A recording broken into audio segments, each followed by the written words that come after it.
구독, 좋아요, 댓글, 알림 설정까지 부탁드려요. 여러분 안녕하세요. 오늘 취업 어때? MC 세미입니다. 자, 오늘 취업 어때? 화요일 코너는 취준생 여러분들에게 취업에 필요한 모든 기술을 전수해드리는 취업의 기술 시간입니다. 자, 오늘 함께 하실 취업 기술자분들 만나볼게요. 안녕하세요. 안녕하세요. 반갑습니다. 네, 안녕하세요. 반갑습니다. 깜찍합니다. 깜찍합니다. 9월이 왔습니다. 네, 반갑습니다.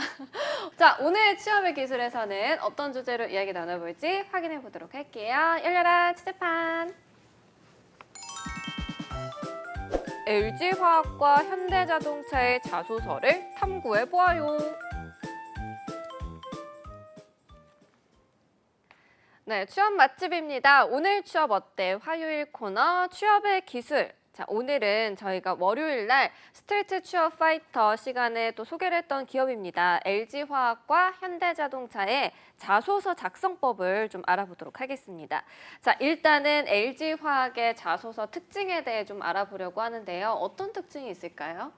네, 일단 LG화학의 자소서 특징이라고 한다면 정말 기본 중에 기본이라고 좀 말씀을 드리고 싶어요. 이거는 즉 마스터 자소서로 활용이 가능하다는 점인데 지원 동기, 입사 후 포부, 성격의 장단점, 직무상의 역량 이렇게 4가지를 표현을 해줘야 되거든요. 근데 보통 이제 채용이 뜨기 전에 미리 마스터 자소서를 이제 작성을 해두실 때 이렇게 4가지 항목을 가장 기본적으로 많이 준비를 하시기 때문에 일단 LG화학 자소서를 좀 잘 작성을 해두시면 타 기업의 채용 공고가 떴을 때 이것들을 좀 많이 활용을 잘 하실 수 있을 것이기 때문에 빠르게 작성하시면 좋으실 것 같아요. LG화학 자소서를 이제 마스터 자소서로 활용이 가능하다고 말씀을 해주셨는데, 자, 차쌤께서는 또 이제 현대자동차 자소서에 대해서 또 알려주실 거잖아요. 어떤 그쵸. 특징이 있을까요? 예, 일단은 3가지 특징이 있는데요.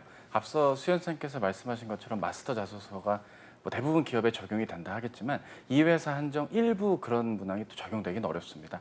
그만큼 회사 지원에 애정이 많은 분들, 그러니까 지금 본인께서 생각하셨을 땐 이게 직무별로 자소서 항목이 명확하게 다르기 때문에 마스터한 문항을 모든 문항에 적용하기가 쉽지는 않다 말씀을 드립니다. 그리고 1번과 2번 문항이 거의 디폴트로 회사 지원 동기와 직무 지원 동기를 묻고 있는 게 전 직무 공통 특징이다. 따라서 경험 문항을 마스터하게 평소에 만들었다면 그걸 제외하고는 현대자동차의 그 분야와 직무에 왜 지원했는지가 선명하게 준비가 되어야 합니다.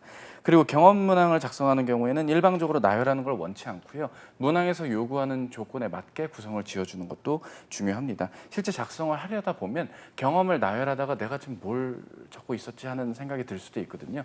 문항의 요구 조건을 꼭 감안하는 것이 작성의 포인트다 말씀을 드립니다. 네, 알겠습니다. 자, 그렇다면 이제 LG화학과 현대자동차의 자소서 난이도에 대해서 알아보도록 하겠습니다. 일단은 LG화학의 난이도는 어느 정도 될까요? 제가 LG화학 파트를 먼저 말씀을 드려보자면 난이도는 중하 정도라고 생각은 해요. 솔직히 다 한 번쯤은 좀 작성을 해보셨음직한 문항들이 주로 이루어지고 있기 때문에 그렇게 어렵게 느껴지지는 않으실 거거든요. 근데 물론 당연히 LG화학 산업에 대한 뭐 이해도를 담으시려면 기업 분석이나 산업 분석 같은 것들은 조금 따로 해서 번거로울 수는 있겠지만 뭐 그럼에도 불구하고 이제 난이도만 두고 살펴보신다면 저는 중하 정도라고 말씀드리고 싶습니다. 네, 중하 정도라고 하셨는데 차쌤은 어떻게 보시나요? 예, 두 회사 모두 다 마찬가지인데요. 이 회사가 정말 나의 최애 기업이다. 여기 내가 떨어지면 큰일 난다. 그런 분들한테는 중정도의 난이도일 겁니다. 이미 문항이 수년째 바뀌지 않는 형태 혹은 의도가 거의 동일했기 때문에 한 번쯤은 지원하기 전부터 이 문항에 대한 고민을 한 분들한테는 중인데 취업이 처음이시거나 LG화학이나 현대자동차의 그 특정 직무가 공고가 뜨고 나서 뒤늦게 보고 갑자기 설레이는 그런 급발진의 느낌이라면 난이도가 있습니다. 왜 현대자동차까지 와서 왜 LG화학까지 가서 이 직무를 해야 되는지 이유가 마땅치가 않거든요. 그걸 뒤늦게 고민하려다 보니까 오늘 저희 컨텐츠를 시청하고 계신 거겠죠? 잘하셨어요. 말씀드리겠습니다. 네, 알겠습니다. 자, 그렇다면 이제 두 기업 모두 자소서를 작성을 할 때 좀 어렵진 않을 거다. 뭐 어떻게 보면 평균이 한 중 정도 되는 것 같은데요. 진짜 그런지 아닌지 저희가 보도록 하겠습니다. 일단은 LG화학의 자소서를 확인해 보려고 하는데 1번 항목부터 보도록 할게요. 자, LG화학에 지원한 동기와 본인이 입사 후 LG화학의 지속 가능성에 어떻게 기여할 수 있는지 설명해 주세요.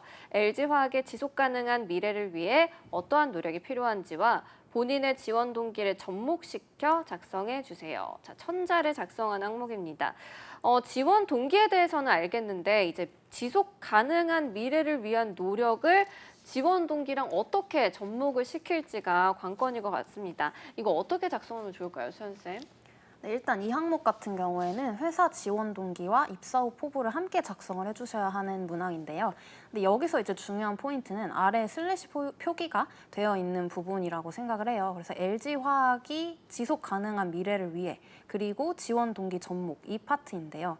LG화학이 추구하는 것이 지속 가능한 미래라는 것을 확실히 알 수 있겠죠.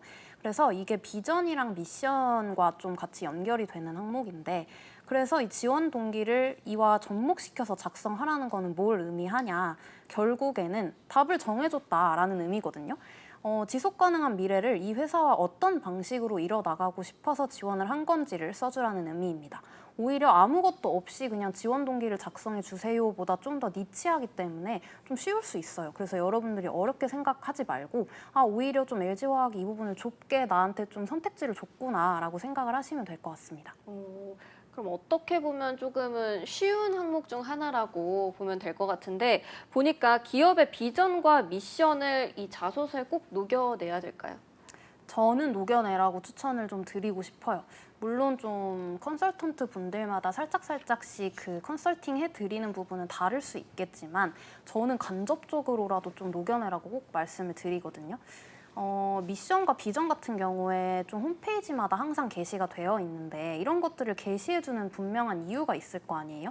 우리는 이런 정신을 갖고 있고 이런 정신을 가진 사람들을 뽑고 싶다라는 의미인 거니까 따라서 뭐 예를 들어서 비전 중에 ESG 경영이 있다라고 가정을 해봤을 때 이 키워드를 그대로 드러내기보다는 지속 가능성 이런 식으로 뭔가 비슷하지만 간접적으로 ESG 경영과 맞닿아 있는 키워드들을 작성을 해주시면 회사와의 연결고리가 잘 맞지 않을까 생각이 듭니다. 네, 알겠습니다. 저는 이 부분에 네. 대해서 추가로 말씀을 좀 드리고 네네. 싶은 게 이 녹이라는 말의 의미가 나와 있는 내용을 정리하라는 의미는 아니거든요. 그렇죠. 정리한 내용을 바탕으로 본인의 지원 동기와 연결을 지어주는 자신의 생각이 같이 투영이 돼야 되는데 수연쌤 말씀을 그대로 듣고 ESG 경영을 검색을 해서 내용을 정리했는데 그래서 뭐 어쩌라는 것인가 하고 멘붕이 오지 마시고요. 그러한 회사의 현황과 이런 비전을 보고 I think, I thought 생각하신 거를 같이 적으라는 게 녹이라는 겁니다. 나는 찾아봤는데 뭐 어쩌라는 건가라고 네네. 너무 이렇게 또 극단적으로 나쁘게 생각하지 마시고요. 훌륭하신 말씀 해주셨으니까 이제 녹이세요. 녹이시는 거. 내 생각을 녹여라. 네. 거기에 또 사전적 정의를 막 한 번씩 쓰고 이러면 안 되겠죠. 천자를 채우려고 막. 채울 때 그 사전적 정의를 써서 되는 경우도 있는데 너무 좀 뻔하게 정리하면 안 되잖아요. 저희가 지난주부터 얘기하고 있는데 뭐 가교의 의미라든지 PD님의 또 미소가 여기까지 들리는데 그런 말들을 일방적으로 회사는 안 궁금하고 안 중요한데 너무 네네. 이렇게 내가 정한 단어에 의미를 부여하면 그걸 또 해석하다가 이게 또 광탈당할 수가 있는 거니까 너무 또 자의적으로 해석해서 의미의 연역적인 표현을 현학적으로 적는 건 개인적으로는 비추천드립니다. 네, 알겠습니다. 자, 좋은 팁을 주셨으니까 꼭 참고해 주시기 바랍니다. 자, 이어서는 LG화학의 자기소개서 2번 항목을 보도록 하겠습니다. 다른 사람과 차별화되는 본인만의 특성, 가치관이나 성격 등 이 특성과 장점을 알려주세요. 본인이 LG화학에 적합한 인재라고 생각하는 이유를 설명해 주세요. 천자를 작성한 항목입니다. 지원자의 특성을 묻는 질문 같은데요. 이걸 이제 LG화학의 인재상과 연결을 해야 될 것 같거든요. 네. 어떻게 작성을 할까요? 인재상을 연결하는 건 좋은데요. 네. 그 인재상이 제시하는 키워드와 1차원적인 매칭을 해야 되느냐라고 한다면 저는 조금 개인적으로는 좀 헷갈릴 수 있는 부분이 있지 않을까라는 생각을 해봅니다. 그러니까 업무를 좀 대하는 자세라든지 아니면 단체 활동 속에서 본인이 어떻게 역할을 해왔다라든지 결국 회사가 원하는 모습 속 에피소드가 되는 배경과 함께 이야기를 펼쳐나가는 건 나쁘진 않다고 생각을 하는데 너무 1차원적으로 대입을 하는 것 이를테면 회사가 열정이나 도전을 말했다고 해서 내가 무조건 열정과 도전에 어떤 배경도 그래야만 하며 뭔가 이걸 뛰어넘어야만 하는 그런 에피소드가 없는 분들도 계시거든요. 이를테면 그냥 학부 때 했던 당연한 프로젝트나 연구 성과일 텐데 그거를 마치 도전적인 상황에 나를 대입을 시켜야 하니 뭐 없는 이야기를 지어내야 하느냐라든지 혹은 문과 인문상경계 분들의 경우라면 뭐 단체 활동이나 성과의 경험이 별로 없는 분의 경우는 내가 인턴이나 프로젝트나 공모전 안 해가지고 난 이 문항에 쓸 얘기거리가 뭐 유기견 봉사활동밖에 없다. 그럼 그걸 적었다고 해서 틀린 건 또 아니거든요. 네네. 이렇게 뭔가 1차원적인 단어의 매칭으로 인해 본인의 경험이나 경력이 조금 미천하다, 좀 부족하다라고 느끼면서 지원 자체를 안 하거나 내 지원의 어떤 파워풀함을 어필하지 못했다는 식으로 스스로를 너무 이렇게 깎아내리면서 지원을 좀 어색하게 하진 않으셨으면 하는 그런 바람도 담아봅니다. 네, 알겠습니다. 자, 이어서는 LG화학의 자기소개서 3번 항목 보도록 하겠습니다.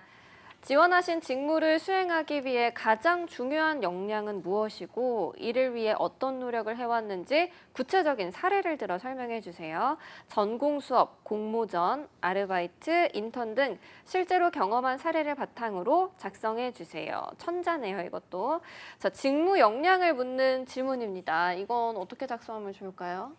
네, 이 항목 같은 경우에는 좀 어떤 직무냐 따라서 조금 사람마다 다르게 가져갈 수 있는 문항이 될 것 같아요. 이 직무를 수행하기 위해서 가장 중요한 역량을 이제 하나 확실하게 키워드로 좀 보여주시고 그 키워드가 왜 필요할 것 같은지에 대한 이제 본인만의 언어로 설명해 주시는 문장도 한 줄 넣어 주셔야 됩니다. 그리고 이제 어떤 노력을 해왔는지에 대한 부분도 명시를 해줘야 되잖아요. 근데 이 부분 같은 경우에는 전공, 뭐 공모전, 아르바이트, 인턴, 계약직 어떤 내용도 상관없으니까 그냥 직무상 연결되는 경험이라면 그 어떤 경험도 그 사례를 좀 에피소드화해서 스토리텔링 해주는 연습만 하시면 된다라고 생각을 해주시면 되겠습니다. 네, 본인의 사례를 꼭 들어야 하니까요. 자, 그렇다면 차쌤은 이 3번 항목을 작성을 할 때 지원자들이 어떤 점을 좀 유의하면 좋겠는지 혹시 뭐 가교 같은 이런 건 또 쓰지 말아라 하는 그런 것도 있으면 얘기를 해주시면 좋을 것 같거든요. 글쎄요. 그 앞선 2번 문항 아주 좋은, 네네. 아주 유려한 진행의 질문이셨습니다. 일단 2번 문항은 경험에 귀천이 없다고 말씀을 드렸다면 이 3번은 가급적이면 지원 직무나 분야의 어떤 배경이 될 만한 경험이라든지 아니면 이 업무나 역할에서 필요로 하는 모습 등이 투영된 그런 에피소드면 상대적으로 낫다라고 말씀을 드리고 싶고요. 전 유기견 봉사활동 얘기 3번에도 쓸 건데요 라고 하신다면 왜 이 경험을 선택했는지를 면접 때 검증받게 되실 겁니다. 그 아주 중요한 면접 자리에서 이 경험의 어떤 진위 여부를 무슨 토플 RC 질문처럼 이걸 왜 했는지 화자의 의도를 고르듯 그런 면접 질문을 받길 원치 않으시다면 경험 선택이 가급적이면 직무나 분야에 적합한 것들을 하면 좋겠고요. 뭐 대본에는 적지 않았지만 여기에서 중요한 역량, 글쎄요. 소통이든 협업이든 만약 그런 역량을 쓰셔야만 한다면 성과가 분명한 에피소드를 선택해 주셔야만 할 겁니다. 주관적인 느낌으로 잘 되었음, 잘 된 거라는 인정을 받음 뭐 이렇게만 마무리가 된다면 그 소통과 협업을 면접 때 또 다른 경험으로 검증받게 될 거니까요. 네, 알겠습니다. 거의 청문회 수준으로 질문을 받을 수도 있겠네요. 글쎄요, 뭐 기억이 안 난다고 할 수는 없을 테니까요. 네, 기억이 그렇죠. 날 정도의 경험을 여러분께 추천하는 바입니다. 네, 알겠습니다. 자, 지금까지 LG화학의 자소서 작성법에 대해서 알아봤습니다. 자, 세 줄 정리 한번 해보도록 할게요. 수연쌤부터 해주실까요? 네, 마스터 자소서로 LG화학의 자소서를 활용해보자. 그리고 난이도가 어렵지 않기 때문에 산업 분석, 기업 분석만 좀 잘 드러내면 될 것 같다. 비전과 미션을 잘 드러내서 이 회사와 연결된 지원자라는 것을 보여주자. 네, 알겠습니다. 자, 차쌤께서도 세 줄 정리해 주시죠. 네, 세 줄 정리 들어가겠습니다. 첫 번째, 지원 동기를 사실상 묻는 1번 문항과 3번 문항이 작성에 있어서 절대적으로 중요합니다. 제가 여러분이라면 2번을 빨리 쓰고 1, 3번을 나중에 쓰겠습니다.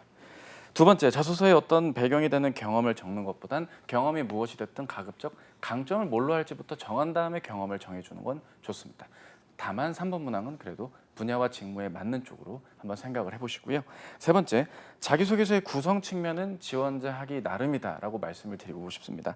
강점 하나에 경험 하나 써도 돼요. 강점 둘의 경험 짧게 적어도 돼요는 여러분의 선택인 겁니다. 그 내용에 충실하게 가미가 된다면 2개를 적건 1개를 적건 의미는 잘 부여하는 자에게 합격의 영광이 있는 거니까 잘 한번 판단해 보시고 선택적인 판단 부탁드립니다. 네, 알겠습니다. 자, 저희 LG화학 자소서에 이어서 이번에는 현대자동차 자소서 항목을 좀 살펴보도록 하겠습니다. 바로 1번 항목부터 보도록 할게요. 본인이 회사를 선택할 때 기준이 무엇이며 왜 현대자동차에 적합한지를 기술해 주십시오. 600자를 작성하는 항목입니다. 자, 지원 동기를 작성하면 될 것 같거든요. 어떻게 작성할까요? 네, 지원 동기가 맞아요. 네. 근데 회사 지원 동기입니다. 여기서 좀 중요하게 제가 알려드릴 팁이 있는데 굉장히 많이 쓰시는 방향성이기도 해요. 회사를 선택할 때의 기준이 이 회사가 성장 가능성이 있기 때문에 이렇게 적으시는 분들이 많거든요. 근데 여러분도 잘 아시다시피 현대자동차는 스타트업이나 뭐 중소 중견기업이 아니에요. 너무너무 이미 잘 그렇죠. 성장을 해 나간 공룡 같은 대기업이기 때문에 그래서 굳이 성장 가능성이 있어서 이 회사를 선택했다라는 식으로 적는 것은 조금 식상하고 이제 지양해야 할 내용이라고 말씀을 드리고 싶고 이렇게 접근하기보다는 내가 이만큼 큰 회사에서 어떤 성과를 낼 수 있기 때문에 지원을 하게 되었다에 포커스를 두시면서 작성을 하시는 게 오히려 더 합리적일 거라고 말씀을 드리고 싶습니다. 네, 알겠습니다. 자, 이어서 2번 문항 보도록 하겠습니다. 해당 직무에 필요하다고 생각하는 역량과 그것을 발휘한 사례를 구체적으로 설명해 주십시오. 이건 천자를 작성한 항목이네요. 자, 이 항목은 어떻게 접근을 해서 자소서를 작성하면 좋을까요, 차쌤? 예, 그 해당 직무에 필요한 역량을 아무런 소개 없이 그냥 바로 역량부터 들어가면 받아들이는 평가자에 따라선 호불호가 있을 수는 있다고 생각을 합니다. 예를 들어서 데이터 활용 능력.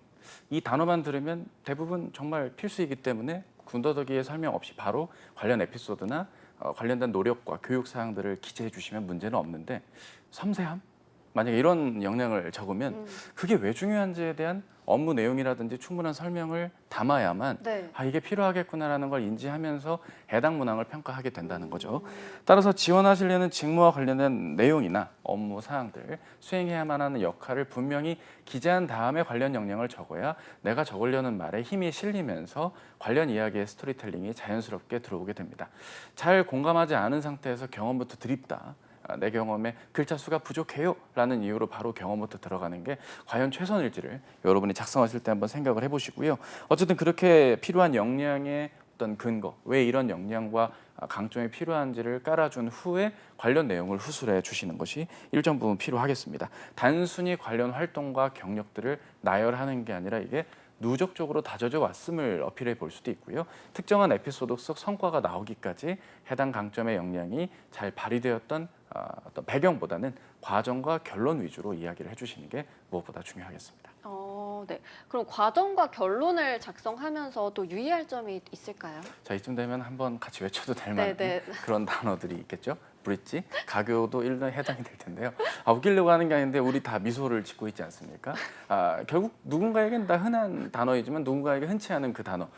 좀 대중적으로 한번 생각을 해보시더라도 소통과 협업을 굳이 이 항목에 적어야만 하는가는 냉정하게 생각해 볼 부분입니다. 오히려 1번 문항이라면 나을 수도 있습니다. 업무상의 의사결정을 하는 과정이 좀 더 투명하면서 적극적이라면 그럴 때는 소통, 협업, 가교가 오히려 더 어울릴 수 있고요. 이 2번은 철저하게 지원 분야와 업무에 맞는 직접적이고 실질적인 표현들이 나와줘야 됩니다. 왜냐하면 이 회사는 제안하듯 본인의 기여도를 어필해 주는 걸 좀 더 관심 있는 지원자로 평가를 할 수 있기 때문에 가급적이면 그런 부분들 좀 자제해 주셨으면 좋겠고 정말 그래야만 한다면 아까도 말씀 LG화학 때도 드렸지만 성과가 뚜렷한 소통과 협업이길 바라고 소통과 협업 그 자체의 단어조차도 좀 이렇게 치환해서 좀 단어를 좀 다르게 설득 기반의 소통이라든지 정말 진심 그 단어를 쓰고 싶으시다면 좀 그렇게 표현을 전과 다르게 어디서 보지 못한 느낌으로 풀어서 표현을 부탁드립니다.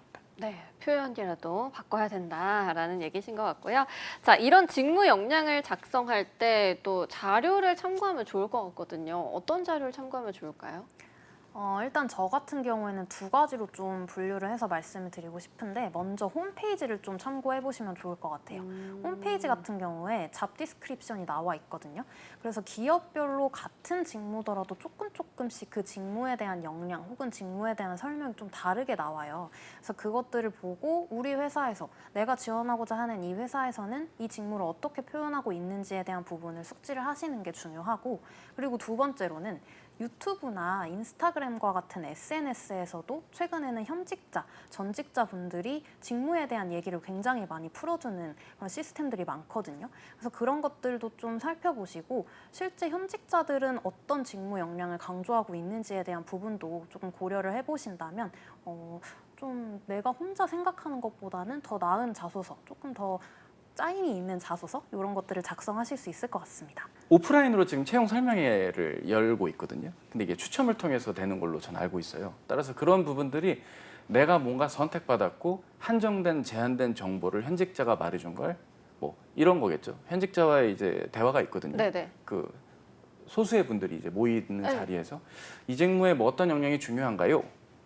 저는 개인적으로 뭐 다 아시겠지만 이런 역량이 중요합니다.라고 말하는 순간 그 자리에 모인 분들 대부분이 적어야겠다. 2번 문항이 그 역량을 적으면 다 이제 똑같은 감염되듯 그렇게 되는 겁니다. 네. 그런 역량을 뭐 이렇게 듣지 말아라, 뭐 무시해라가 아니라 그런 역량이 나오게 된 배경이라든지 관련 업무의 종합적인 것들을 고려하셔서 현직자는 이런 역량을 중요했고 전후 업무 관련상 그런 업무에 이런 역량도 같이 더해봐야겠다라든지 이렇게 좀 선택적으로 응용을 하셔야 될 부분들, 수연 쌤의 말씀의 그런 표현들도 관련된 정보 자료들을 그대로 검색한 걸 카피 앤 페이스트만 하지 말아달라, 그런 뜻으로 말씀을 드려봅니다. 그러네요. 이것도 아까와 비슷한 얘기로 자기만의 또 표현으로 네네. 녹여서 써야 되는 부분도 네. 있는 것 같고, 제가 드리고 싶었던 말씀은 직업방송. 우리 오늘 취업 어때와 또 함께 하신다면 네, 문항을 작성할 때 얼마나 도움이 많이 될까. 네, 그 부분을 명 제가 MC 같아요. 네, 말씀을 네. 드리고 싶었던 겁니다. 최고예요. 네, 그렇습니다. 여러분, 함께하고 있는 여러분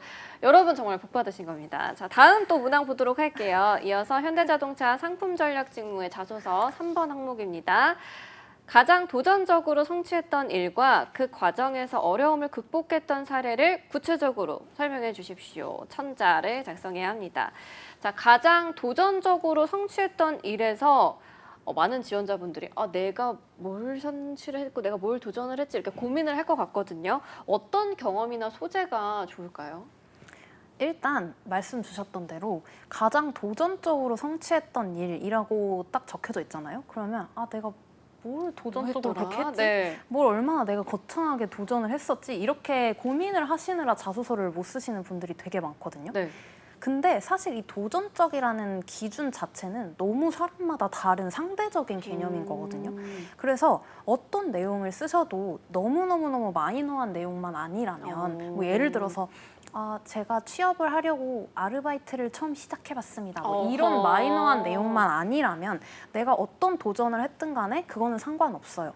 근데 다만 이제 이 도전이라는 거에 너무 이제 집중을 하기보다 본인이 이 도전을 하기 위해 어려움을 어떻게 극복을 했는지에 대한 사례를 명확하게 써주시는 것이 중요하고요. 그럼 조금 더 접근이 쉬워질 거예요. 그리고 이제 집단에 있으면서는 분명히 문제가 생기게 마련이고 그 문제를 해결하기 위한 이제 역량 중에 하나가 도전 정신이기 때문에 이 도전 정신을 기반으로 이걸 어떻게 해결하려고 했는지에 대한 그 경험을 서술을 해주시면 될 것 같습니다. 네, 알겠습니다. 자, 일단 이제 자소서를 작성할 때 도전이라는 키워드가 나오면 내가 어디서 리더를 했었는데 뭐 제가 어떤 어려움을 극복하고 이렇게 풀어가는 게 많은 분들이 하는 그런 자소서인 것 같은데, 이런 도전을 어필하기 위해서 꼭 리더를 한 번씩 해봐야 될까요? 글쎄 이게 면접 후기나 어디 아티클 등에서 봤는데 네네. 면접장에서 그 면접관인 임원분이 이런 얘기를 하셨대요. 우리 회사는 리더들만 지원을 했구만. 뭐 이런 느낌? 근데 그렇게 어이가 없을 것 같기도 해요. 그게 네. 그냥 좋아서 얘기하는 거 아니라 어떤 그 냉철한 어떤 그쵸, 판단 그쵸. 아니겠습니까? 약간 비꼬는 거잖아요. 글쎄요, 비꼬는 저는 오늘 기분이 좋기 때문에 비꼬진 않는 걸로 판단하는 임원의 자유가 있는 거니까요. 어쨌든 그런 부분들은 개인적 측면의 경험을 써도 상관은 없고요. 특히 이제 저희 같은 직업을 가진 분들이 왜 소재 감별해 주시는 컨설턴트 분들도 계시거든요. 오. 군 경험은 쓰지 마세요. 뭐 이런 네네네. 말씀하시는 게 그게 다 클리셰한 특정 경험을 쓰지 말아달라는 것이 내포되어 있는 거니까 또 그런 말을 너무 또 받아들이는 건 곤란할 것 같고요. 개인적 차원이든 아니든 간에 꼭 리더가 아니어도 팔로워로서도 도전적인 상황에 직면했을 수도 있는 겁니다. 내가 맡아야 될 역할 하나만 해도 되는데 플러스 알파의 역할을 또 추가적으로 맡아야 되는 것도 약간의 도전적인 상황이 될 수도 있는 부분이니까요. 그런 것들을 이제 만약에 이렇게 생각하셔야 될 것 같아요. 리더 경험이 있다면 리더 경험 속에서 도전적인 상황을 극복했던 걸 찾고 없다면 팔로워로서도 한번 본인이 시도했던 사항들을 한번 참고해보자. 이런 부분들을 말씀을 드리고 싶고요. 억지로 리더가 아닌데 꼭 이런 질문하시는 분들도 있거든요. 저는 아니고요. 저희 팀 조장 오빠 얘기는 괜찮을까요? 그럼 이제 오빠의 이야기가 되는 거죠. 진짜요? 너의 이야기를 해야 되니까 그 점은 양해 부탁드립니다. 오, 네, 그건 또 되게 신선하네요. 자, 지금까지 현대자동차의 자기소개서 작성 팁에 대해서 알아봤습니다. 자, 세 줄 정리로 좀 정리를 해볼게요. 수연쌤부터 해주실까요? 네, 현대자동차는 직무마다 자소서 항목이 모두 다르기 때문에 꼭 사전에 확인을 하자. 그리고 이미 너무 크게 성장한 회사이기 때문에 성장 가능성이 있어서 지원했다라는 말은 좀 지양하도록 하자. 그리고 도전 사례를 작성해 줄 때 너무 거창한 도전이 아니어도 상관없으니까 겁먹지 말자. 이 점을 강조하고 싶습니다. 네. 자, 차쌤께서도 세 줄 정리해 주시죠. 예, 현대자동차 자소서 세 줄 정리 들어가겠습니다. 1번은 회사 지원 동기와 직무 지원 동기가 정말 중요한 기업이 아닐까라는 어떤 그간의 경력, 제 컨설턴트 경력상 귀납적인 결론에 이르렀습니다. 지원 동기가 정말 차별화되게 본인만의 지원 동기가 담겨야 되는 것 유의해 주시고요. 1번 문항인 이 회사 선택 기준 등의 문항을 작성할 때 너무 어렵게 생각하지 마시기 바랍니다. 앞서 수연쌤의 말씀처럼 성장 가능성, 나 그거 말고는 할 말이 없는 데가 아니라 정말 왜 자동차 회사까지 와서 모빌리티 기업까지 와서 이 일을 해야 되는지 이유가 참으로 있다면 그게 이제 서류 통과가 되는 것이겠죠. 세 번째, 막연히 회사를 예찬하는 것도 좋지는 않습니다. 현대차 진짜 너무 좋은데 어떡하지? 말모. 너무 어떻게 좋은 기회인 걸 어떻게? 뭐 이런 식으로만 적으면 서류는 어떻게 통과된다 하더라도 면접 때 굉장히 곤란한 질문을 받게 될 겁니다. 그 적어준 내용 고마운데 진짜 왜 지원했나요? 이런 질문을 받기 싫으시다면 직무와 어떤 적합도, 본인의 기여도 부분을 종합적으로 고려한 지원 동기를 부탁드립니다. 네, 감사합니다. 자, 취업의 마지막 퍼즐을 맞춰드리는 오늘 취업 어때? 여기서 마무리해 보도록 하겠습니다. 오늘도 내일도 취업 어때? 매일 오후 6시에 만나요. 안녕.